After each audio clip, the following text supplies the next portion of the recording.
Hello student. तो जैसा कि सभी लोग को पता है, फर्स्ट फ्लाइट बुक का chapter 2 Nelson Mandela long walk to freedom हम लोगों ने शैमरी कंप्लीट कर लिया था। तो आज स्टार्ट करते हैं इसका चैप्टर का एक्सप्लेनेशन लाइन बाय लाइन। तो सभी लोग अपनी टेक्स्ट बुक ओपन कर लेंगे। तो सभी लोग अपनी टेक्स्ट बुक का पेज नंबर 17 ओपन करेंगे, ठीक है। तो यहाँ देखेंगे 10th May dawn bright and clear, ठीक है। जो 10th मे का सवेरा था वो बहुत ही ब्राइट था और क्लियर था। मतलब 10th मे की जब शुरुआत हुई तो बहुत ही ब्राइट एंड क्लियर लग रहा था। Okay, for the past few days, मतलब कि पहले तो कुछ दिनों ऐसा नहीं था कुछ, ठीक है, लेकिन उस दिन बहुत ही क्लियर एंड ब्राइट दिख रहा था। I had been pleasantly besieged dignitaries and world leaders who were coming to pay their respect for before inauguration। देखो दिया गया है कि आई हैड बीन प्लीजेंटली, मतलब कि वो बहुत ही खुश होते हैं कि बिजीज्ड बाई डिग्नेटरीज, मतलब कि वो घिरे हुए होंगे बहुत ही ज़्यादा डिग्नेटरीज, जो मतलब कि अच्छे लोग होते हैं, सम्मानित लोग होते हैं। एंड वर्ल्ड लीडर्स, और जो वर्ल्ड के लीडर्स, ठीक है, हु वर कमिंग, जो आ रहे थे, पे दियर रिस्पेक्ट, मतलब कि उनको रिस्पेक्ट देने के लिए बिफोर द इनाग्रेशन, जो उद्घाटन होना था, जो इनाग्रेशन सेरेमनी होना था, तो उस पर 10th मे को बहुत सारे जो डिग्नेटरीज थे और वर्ल्ड लीडर्स थे तो वहाँ पर आ रहे थे उनको रिस्पेक्ट देने के लिए। तो बहुत ही वो कहते हैं कि इस दिन ये जो दिन था बहुत ही सुहावना था, ठीक है, ब्राइट एंड क्लियर था। Inauguration would be the largest gathering ever of international leaders on South African soil। दिया गया है जो इनाग्रेशन था would be largest gathering ever of international leaders, मतलब कि बहुत सारे इंटरनेशनल लीडर इकट्ठा होंगे इस उद्घाटन पर, ठीक है। ऑन द साउथ अफ्रीकन साइल, मतलब साउथ अफ्रीकन साइल पर बहुत सारे लीडर आज इकट्ठा होने थे। The ceremony took place in the lovely sandstone amphitheater formed by the Union Building in Pretoria। देखो यहाँ पर दिया गया है जो सेरेमनी थी वो कहाँ पर होनी थी, आप लोग को ये चीज़ याद रखनी पड़ेगी। चाहो तो आप लोग अंडरलाइन भी कर सकते हो। The ceremony took place in the lovely sandstone amphitheatre, मतलब कि जो सेरेमनी थी वो एक लवली, मतलब प्यारा सा सैंडस्टोन, सैंड का बना था, ठीक है, सैंडस्टोन का एम्पी थिएटर था। अब एम्पी थिएटर क्या होता है? A building without a roof with many rows seats rising in step. देखो एक बिल्डिंग होती है, जैसे आप लोगों ने देखा होगा प्लेग्राउंड, आप लोग क्रिकेट देखते हो तो प्लेग्राउंड देखते हैं, तो प्लेग्राउंड में सीटें लगी होती हैं रोज़ में, ओके, नीचे से ऊपर की तरफ सीटें लगी होती हैं। वैसा ही ये एम्फी थिएटर होता है। इसमें बीच में एक मंच होता है जिस पर लोग अपना प्लेस वगैरह लेते हैं, ठीक है। तो एम्पी थिएटर बना था सैंडस्टोन का, formed by union building in Pretoria, जो कि यूनियन बिल्डिंग प्रिटोरिया में था। फिर देखेंगे दिया गया है for decades this had been seat of white supremacy and now it was the site of rainbow gathering of different colours and nations for the installation of South Africa's first democratic non racial government. देखो दिया गया है कि मतलब कई दशकों से जिसकी कोई भी, जो बिल्डिंग ऑफ प्रिटोरिया में एम्पी थिएटर था उसकी कोई महत्वता नहीं थी, ठीक है, उसका कोई महत्व नहीं था।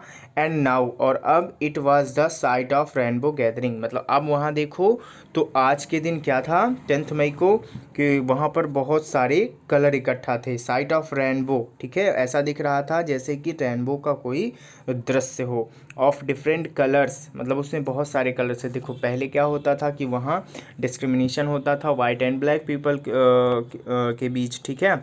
तो वहाँ पर वाइट दिखते थे या फिर ब्लैक दिखते थे, तो वाइट लोग तो ज़्यादा दिखते थे, ब्लैक लोग को मतलब कि जाने की कोई कहीं अनुमति ही नहीं थी, मतलब उनके साथ बहुत ज़्यादा डिस्क्रिमिनेशन हुआ करता था। और वो जो मतलब कि एम्पी थिएटर था वहाँ तो कोई जाता नहीं था, पहले तो उसकी कोई महत्वता नहीं थी, लेकिन आज वहाँ पर ऐसा लग रहा है जैसे अ साइट ऑफ रेनबो, ठीक है, रेनबो का कोई साइट हो जिसमें बहुत सारे कलर्स हैं, मतलब बहुत सारे पीपल इकट्ठा हैं अलग अलग कंट्रीज़ के, ठीक है, अलग अलग रिलीजन और कास्ट के।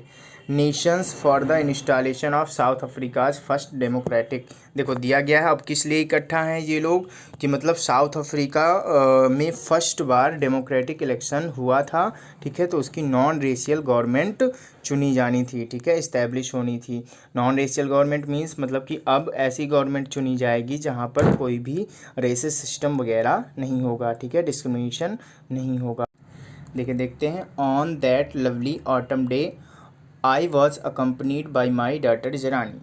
और नेल्सन मंडेला बोलते हैं कि एज लाइक वो कैसा दिन था, ऑटम डे जैसा था, क्योंकि बहुत सारे लोग इकट्ठा हुए थे, ठीक है, बहुत सारी भीड़ इकट्ठा हुई थी, बहुत सारे नेशनल लीडर्स इंटरनेशनल लीडर्स इकट्ठा थे, ठीक है, तो वो बोलते हैं उस डे को autumn day. It was I was companied by my daughter Zenani. और यहाँ पर एक चीज़ और है कि वो बोलते हैं कि मैं अपनी डॉटर जनानी के साथ वहाँ पर आया था, ठीक है। On the podium Mr de Klerk was the first sworn as the second deputy president. देखो दिया गया है कि ऑन द पोडियम मतलब एक मंच होता है, जैसा कि बताया गया है, पेट्रोलियम बीच में एक मंच था, तो मंच पर जो मिस्टर डी क्लर्क थे was first sworn in as second deputy president. तो उनको सबसे पहले मतलब कि वो शपथबद्ध हुए, उन्होंने शपथ ली और सेकेंड डिप्टी प्रेसिडेंट के रूप में उन्होंने शपथ ली, मतलब सेकेंड द्वितीय उपराष्ट्रपति के रूप में उन्होंने शपथ पत्र ग्रहण किया। Then Thabo Mbeki was sworn in as first deputy president. फिर क्या हुआ, जो थाबो म्बेकी दिया गया है तो उन्होंने सेकंड वो फर्स्ट डिप्टी प्रेसिडेंट के रूप में उन्होंने क्या किया, अगली बार फिर मंच पर शपथ लिया उन्होंने, ठीक। तो यहाँ पर देख लेना है कि सेकंड डिप्टी प्रेसिडेंट के रूप में किसको चुना गया था, तो मिस्टर डी क्लर्क को, और फर्स्ट डिप्टी प्रेसिडेंट के रूप में किसको चुना गया था, थाबो म्बेकी को, ठीक है। फिर इसके बाद बोलते हैं कि when it was my turn, बोलते हैं कि अब यह मेरा टर्न था, ठीक है, अब मुझको जाना था प्लेज लेने के लिए, तो I pledge to obey and uphold the constitution and devote myself the well being of republic and its people. तो इन्होंने कहा कि जब मेरा टर्न था तो मैं गया, आई प्लेस मैंने ये शपथ ली कि जो हमारा कॉन्स्टिट्यूशन है मैं उसको बनाए रखूँगा, ठीक है, और उसके अकॉर्डिंग जो डिवोट माई सेल्फ, और मैं अपने आप को बलिदान कर दूंगा, being of republic and its people, मतलब कि अपने इस डेमोक्रेटिक लोकतांत्रिक जो इलेक्शन हुआ था उसमें उनको चुना गया था, ठीक है। तो उन्होंने कहा कि मैं अपने लोगों के लिए मतलब कि अपने आप को समर्पण कर दूंगा, उन्होंने कहा, और मैं कॉन्स्टिट्यूशन के नियमों को बनाए रखूँगा और उनका पालन करूँगा। To the assembled guest and watching world, ठीक है। अब दिया गया है आई सेड, तो यहाँ पर दिया गया है जितने भी सारे असेंबल्ड गेस्ट थे, मतलब वहाँ पर जितने भी सारे लोग आए हुए थे, इकट्ठा थे असेंबली में, वो हो गए, गेस्ट हो गए, मेहमान हो गए, एंड वाचिंग वर्ड, और तब शायद टीवी वगैरह भी चल रही थी, तो मतलब कि सारी वर्ल्ड की नज़रें वहाँ पर थी, ठीक है, साउथ अफ्रीका पर, क्योंकि बहुत मतलब कि अबाउट 300 सेंचुरीज से वो क्या था, वाइट पीपल के अधीन था, इसीलिए मतलब कि सारे लोग अब देख रहे थे कि उन्होंने अब इतनी बड़ी विक्ट्री पाई थी, तो उसके लिए सारी वर्ल्ड की नज़रें उन पर थी। आई सेड, मैंने कहा, today all of us by our presence here confer glory and hope to newborn liberty. देखो सबसे पहले वो कहते हैं आज, ठीक है, ऑल ऑफ अस डू मतलब कि हम सभी, बाय प्रेजेंस हेयर मतलब कि यहाँ अनुपस्थित में जो हमें लिबर्टी मिली है, ठीक है, स्वतंत्रता मिली है, तो confer glory and hope to newborn liberty, मतलब कि इस स्वतंत्रता को हम क्या करते हैं, गिव मतलब बलिदान देते हैं, टू होप आशा कि अब इसके बाद जो हमें ये क्या कहते हैं मतलब कि उपाधि मिल रही है, तो कहते हैं कि मैं इसके द्वारा एक न्यू बॉर्न लिबर्टी मतलब एक नई स्वतंत्रता के रूप में इसको रखूँगा, ठीक है, और आशा रखते हैं कि अब एक नई स्वतंत्रता का उदय होगा। Out of the experience of an extra ordinary human disaster, क्या गया है, out of the experience of an extra ordinary human disaster, इसका मतलब ये है कि देखो अभी तक क्या हुआ करता था, डेट लास्ट टू लॉन्ग मतलब कि बहुत समय पहले से जो डिजास्टर ह्यूमन डिजास्टर दिया गया, तो ह्यूमन डिजास्टर यहाँ पर है कि जो वाइट पीपल थे और ब्लैक पीपल थे उनके बीच डिस्क्रिमिनेशन बहुत था, ठीक है।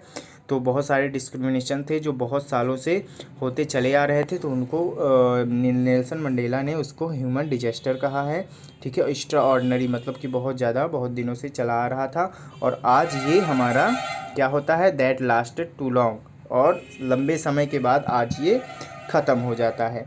Must be born a society of which all humanity will be proud, मतलब कि अब must be born a society, और एक ऐसा समाज जन्म होगा, of which all humanity will be proud, जिस पर सभी जितने भी ह्यूमैनिटी हैं, जितने भी लोग हैं, सबको प्राउड होगा। मतलब उनके कहने का मतलब ये है कि जितनी भी ये सारी मतलब कि ऑपरेशन होता था, मतलब डिस्क्रिमिनेशन होता था, ये सारा आज ख़त्म होता है, ठीक है।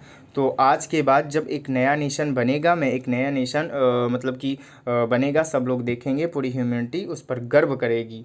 ओके, चलिए फिर नेक्स्ट में, we who were outlaws not so long ago have today been given the rare privilege to be host और to be host to the nation of the world on our soil.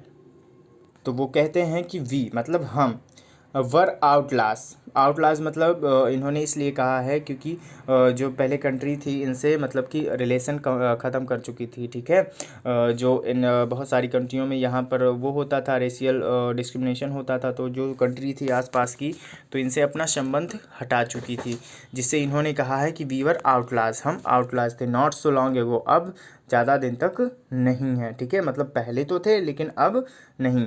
Have today been given the privilege, rare privilege, और कहते हैं कि आज हमें ये विशेषाधिकार प्राप्त हो गया है, to be host to the nations, मतलब कि अब हम क्या कर सकते हैं, अब यहाँ पर हम अपने नेशन का जो फ्लैग है उसको होस्ट कर सकते हैं, फहरा सकते हैं, ऑफ द वर्ल्ड ऑन और ओन साइल, मतलब कि हम अपनी मिट्टी पर जो हमारे वर्ल्ड का ये है, क्या कहते हैं, हमारे नेशन का जो फ्लैग है उसको हम फहरा सकते हैं, ठीक है। और कहते हैं कि पहले तो हम क्या थे, मतलब कि दूसरे लोग हमसे संबंध भी ख़त्म कर चुके थे, ठीक है। अब है तो अब हम स्वतंत्र हैं, और हम ये विशेषाधिकार रखते हैं कि हम अपनी ज़मीन पर अपना फ्लैग होस्ट कर सकते हैं। Okay, We thank all of our distinguished international guests for having to come take possession with the people of our country of what is after all a common victory for justice, for peace and human dignity। दिया गया है फिर, We thank of all distinguished international guest, कहते हैं कि मैं जो भी बहुत सारे गेस्ट आए हुए हैं, ठीक है, इंटरनेशनल गेस्ट आए हुए हैं, तो फॉर हैविंग कम, मैं उनके लिए जो वो यहाँ पर आए तो उनके लिए मैं उनको धन्यवाद देता हूँ। और having come to take possession, और यह अधिकार लेने के लिए आए कि with the people of our country, हमारे कंट्री के पीपल के साथ, of what is after all a common victory for justice, मतलब वो कहते हैं कि मतलब बहुत सारे लोग आए, अलग अलग इंटरनेशनल गेस्ट भी आए, ठीक है, अलग अलग देशों से आए, तो ये जो आए हैं तो ये किस लिए आए हैं, मतलब टेक पोसेशन, हमने जो विक्ट्री मतलब पाई है तो उसको साथ में सेलिब्रेट करने के लिए, as a common victory for justice, मतलब कि जैसे कि एक सामान्य विक्ट्री हुई है और सबकी, ठीक है, जस्टिस के लिए हो गई, पीस के लिए हो गई, और ह्यूमन डिग्निटी के लिए हो गई, मतलब कि न्याय मिला हमको, ठीक है, शांति होगी, और अब सबकी मतलब कि ह्यूमन डिग्निटी, सबकी गरिमा बनी रहेगी। Okay, we have at last achieved our political emancipation, दिया गया है कि वी हैव एट लास्ट, मतलब अभी तक तो क्या था कि मतलब बहुत ज़्यादा दिक्कतें थी हमको, ठीक है। एट लास्ट अब बोलते हैं कि हम लोगों ने क्या कर लिया, इस जो यहाँ पर दिया गया है इमेंसिपेशन, मतलब फ्रीडम फॉर रिस्ट्रिक्शन, मतलब कि हम बंधन से मुक्त हो जाते हैं। तो बहुत दिन बाद हमने ये उपलब्धि पाई है कि हम बंधन से मुक्त हो गए हैं, ठीक है। इसके बाद, we place our self to liberate all our people from the continuing bondage of poverty, deprivation, suffering, gender and other discrimination. देखो दिया गया है कि वी प्लेस, मतलब हम क्या करते हैं, ये शपथ लेते हैं खुद से कि टू लिबरेट, हम क्या करेंगे, इस स्वतंत्रता को, ऑल आवर पीपल, मतलब कि जितने भी हमारे सारे लोग हैं उनके साथ द कॉन्टिन्यू बॉन्डेज ऑफ, जो कि मतलब कि पहले क्या था, बॉन्डेज था मतलब बंधन था किसका, पुअर्टी थी, डिप्रीवेशन था, ठीक है, पृथक्करण था, सफरिंग था, सफरिंग मतलब कि कष्ट होता था, जैसे डिस्क्रिमिनेशन होता था तो उनको दुख भी होता था, पुअर्टी भी थी, और जेंडर के अकॉर्डिंग क्या होता था, डिस्क्रिमिनेशन होता था, एंड अदर डिस्क्रिमिनेशन जितने भी थे उनको सबको क्या कर देंगे, मतलब कि उनके खिलाफ अब हम स्वतंत्रता को यहाँ पर क्या करते हैं, प्लेस लेते हैं कि हम स्वतंत्रता मनाएंगे, मतलब कि हम इस नेशन पर स्वतंत्र रहेंगे, ये सारी चीज़ें अब नहीं रहेंगी हमारे बीच। Never never and never again shall it be that this beautiful land will again experience the oppression of one by another, मतलब अब बोलते हैं वो कि never never never never and never, मतलब कभी नहीं, बोलते हैं कि कभी भी नहीं, मतलब कि फिर अब कभी नहीं होगा, शैल इट बी मतलब कि ये कभी नहीं होगा, बी दैट मतलब क्या, कि दिस ब्यूटीफुल इस लैंड पर कभी नहीं होगा, विल अगेन एक्सपीरियंस मतलब दोबारा कभी भी ये एक्सपीरियंस नहीं करेगा, the oppression of one by another, मतलब ऑपरेशन यहाँ पर दिया गया है, देखो वहाँ पर दो लोग थे, एक तो थे ब्लैक, एक थे वाइट, ठीक है, तो वाइट पीपल कौन थे, वाइट पीपल थे ऑपरेशर, ठीक है, जो ऑपरेशन करते हैं मतलब कि परेशान करते हैं कुल मिला करके, और जो ब्लैक पीपल थे वो ऑपरेस्ड थे, तो वो कहते हैं कि अब इसके बाद कभी भी इस लैंड पर, इस ब्यूटीफुल लैंड पर दोबारा से ऐसा कोई ऑपरेशन नहीं होगा, ठीक है, कि ऑपरेशन आए और हमको मतलब कि ऑपरेशन करें हम पर, मतलब कि हमको परेशान करें, ठीक है। The sun shall never set on so glorious human achievement, और बोलते हैं कि ये जो सूर्य है, मतलब कि ये जो हमें अचीवमेंट मिली है, ये उपलब्धि मिली है, शैल नेवर सेट कभी भी ख़त्म नहीं होगी, जैसे फिर on so glorious human achievement, मतलब कि ये जो हमें बहुत ही अच्छी अचीवमेंट मिली है, ठीक है, बहुत ही सुंदर है, ग्लोरियस है, तो ये जो उपलब्धि है वो कभी भी ख़त्म होने वाली नहीं है और इसका सूरज कभी भी नहीं ढलेगा। Let freedom reign God bless Africa, बोलते हैं कि आज़ादी का राज करने दो, फिर नेल्सन मंडेला बोलते हैं कि आज़ादी को राज करने दो, गॉड ब्लेस अफ्रीका, अफ्रीका को बोलते हैं गॉड ब्लेस अफ्रीका। तो चलिए आपने यहाँ तक कंप्लीट कर लिया, अब आ जाते हैं कुछ ओरल कंप्रहेंशन क्वेश्चन आ जाते हैं, तो इनको आपको करना पड़ेगा, ठीक है, तो आप इनको देख लीजिए और चैप्टर को एक बार रीड कर लीजिए और अच्छे से आप खुद से भी रीड कर लीजिए, इसके बाद इनके आंसर आपको राइट करने हैं, ठीक है, तो आंसर आपको दिए गए हैं, वैसे राइट कर सकते हैं आप लोग, लेकिन खुद से राइट करेंगे तो और ज़्यादा बेटर होगा। देखिए आंसर दिया गया है, आंसर नंबर फर्स्ट देखेंगे, क्वेश्चन नंबर फर्स्ट पर दिया गया, आप लोग बुक पर देखेंगे, where did the ceremony take place, मतलब कि जो इनॉग्रेशन सेरेमनी हुई थी वो कहाँ हुई थी, तो इसके बाद can you name any public buildings in India that are made of sandstone, और क्या आप बता सकते हैं कि इंडिया में कोई ऐसी पब्लिक बिल्डिंग है जो सैंडस्टोन से बनी है, तो बिल्कुल आप लोग को आता होगा। द सेरेमनी टुक प्लेस कहाँ हुई थी, in the sandstone amphi theatre, आपने पढ़ा है कि सैंडस्टोन का एम्पी थिएटर था जो कि कहाँ फॉर्म था, form by the union building in Pretoria, जो कि प्रिटोरिया में यूनियन बिल्डिंग में था। अब देना है हमें सेकंड क्वेश्चन का आंसर, तो आपको बताना है इंडिया में कोई ऐसी बिल्डिंग जो सैंडस्टोन की बनी है, तो राष्ट्रपति भवन हो गया, रेड फोर्ट हो गया, are some public buildings in India that are made of sandstone, इसका आंसर कंप्लीट हो जाता है।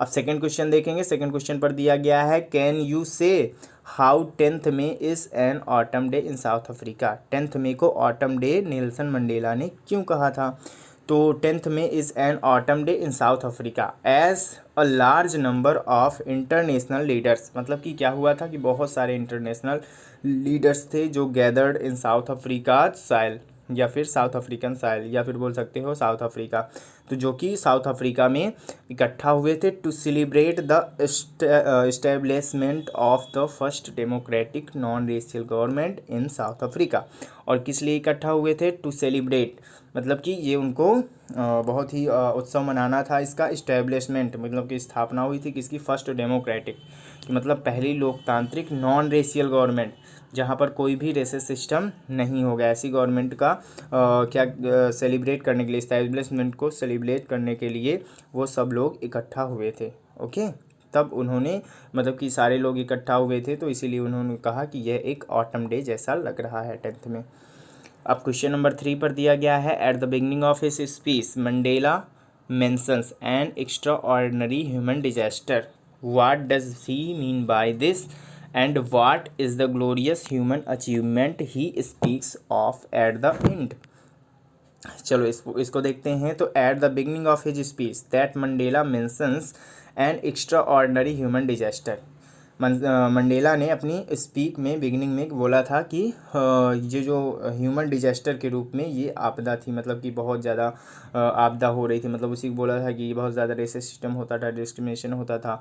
तो इसका मतलब क्या है? तो refers to the inhuman practice of apartheid. वही चीज़ दी गया है कि ये दर्शाता है कि जो ह्यूमन थे वो मतलब अपार्थाइड सिस्टम के अकॉर्डिंग चल रहे थे, मतलब उनके बीच डिस्क्रिमिनेशन होता था, ठीक है। वाइट एंड ब्लैक पीपल के बीच डिस्क्रिमिनेशन होता था। The racial discrimination suffered by the black at the hands of white in South Africa. वही दिया गया, साउथ अफ्रीका की जो लैंड थी वहाँ पर जो वाइट पीपल थे वो ब्लैक पीपल को परेशान करते थे, ठीक है।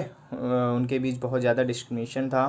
एट द एंड और लास्ट में क्या होता है? The glorious human achievement that he spoke. जब वो बोलते हैं कि बोलते नहीं है the sun shall never set on so glorious a human achievement, ठीक है। तो वो क्यों बोलते हैं? इसका मीन्स क्या है? तो of refers the establishment of south Africa first democratic non racial government. मतलब उनका मतलब ये होता है कि अब पहली बार नॉन रेशियल गवर्नमेंट यहाँ पर इस्टेब्लिश होने जा रही है, ठीक है। तो उसको ग्लोरियस ह्यूमन अचीवमेंट बोलते हैं कि मतलब हमने बहुत ही ज़्यादा अच्छी अचीवमेंट प्राप्त कर ली है, ठीक है। हमने बहुत ही क्या कहते हैं, जो अब क्या कहते हैं, नॉन रेशियल हो गई, ठीक है। अब रेशियल सिस्टम नहीं होगा, विदाउट डिस्क्रिमिनेशन पीपल रहेंगे, ठीक है। तो उसको हमने अचीव कर लिया है। अब नेक्स्ट क्वेश्चन का आंसर देखेंगे। तो आप लोग क्वेश्चन देखें। क्वेश्चन नंबर 4 दिया गया है, what does Mandela thank the international leaders for. मतलब कि अब मंडेला क्या करते हैं? मंडेला अपनी स्पीच पर सबको थैंक करते हैं, मतलब थैंक यू देते हैं, धन्यवाद देते हैं। किस लिए? कि मतलब वो इकट्ठा हुए थे, है ना। तो चलो देख लेते हैं। मंडेला सेज सो, मतलब मंडेला ऐसा कहते हैं because the South Africa were considered as outlaws. मतलब कि बहुत सारे जो इंटरनेशनल लीडर्स थे आज इकट्ठा हुए हैं, कल वो उनसे रिलेशन तोड़ चुके थे, तो आज इकट्ठा होते तो वो उनको थैंक करते हैं, ठीक है। And he thanked all of world leaders, सभी लीडर्स को थैंक करते हैं for witnessing his abdication as president as the occurrence could be considered a shared victory for justice peace human dignity. मतलब कि अब वो उनको थैंक करते हैं कि सभी लोग इकट्ठा हुए, ठीक है। तो ये एक कॉमन विक्ट्री के रूप में, शेयर्ड विक्ट्री के रूप में सेलिब्रेट करने के लिए सभी लोग इकट्ठा होते हैं, जो कि justice peace and human dignity के लिए है, ठीक है। क्वेश्चन नंबर 5 देखते हैं। दिया गया है, what idols does he set out for the future of south Africa. मतलब नेल्सन जो मंडेला थे उन्होंने फ्यूचर के लिए क्या सेट आउट किया था, ठीक है। तो उसके बारे में देखेंगे। Nelson Mandela set the ideals of liberating people from bondage of poverty, deprivation and suffering, gender and other discrimination. दिया गया है जो नेल्सन मंडेला थे उन्होंने जो लोग मतलब कि बॉन्डेज ऑफ पॉवर्टी, डिप्रीवेशन, पृथक्करण हो गया, सफरिंग, जेंडर, ठीक है, कष्ट पा रहे थे, ठीक है, जेंडर के अकॉर्डिंग हो गया, या फिर अदर डिस्क्रिमिनेशन जो होता था उसके लिए मतलब कि ये रूल सेट किया कि अब ये लोग स्वतंत्र रहेंगे, ठीक है। इससे सब लोग क्या हो जाएंगे? लिबर्ट हो जाएंगे, मतलब लिबरेट हो जाएंगे, स्वतंत्र हो जाएंगे। इसके बाद he also set the ideals for society where there would be no discrimination based on gender on racial origins. फिर कहते हैं उन्होंने और एक चीज़ सेट आउट की थी कि अब इसके बाद इस सोसाइटी में कभी भी कोई डिस्क्रिमिनेशन नहीं होगा, ठीक है। और जेंडर के अकॉर्डिंग भी हो सकता है, रेसिस सिस्टम के अकॉर्डिंग भी, कोई भी डिस्क्रिमिनेशन अब इस लैंड पर नहीं होगा। तो आपने यहाँ तक कंप्लीट कर लिया है। अब नेक्स्ट स्टेंजा पढ़ेंगे हम इसका। तो नेक्स्ट पैराग्राफ तो हम अब नेक्स्ट वीडियो पर कंप्लीट करेंगे और फिर उसके क्वेश्चन आंसर भी कंप्लीट करेंगे। तो आप लोग को इतना अच्छे से रीड कर लेना है, इसके बाद इसके क्वेश्चन आंसर आपको रिवाइज कर लेना है, ओके। चलिए नेक्स्ट वीडियो पर मिलेंगे इसके अगले एक्सप्लेनेशन के साथ, अगले पैराग्राफ के साथ।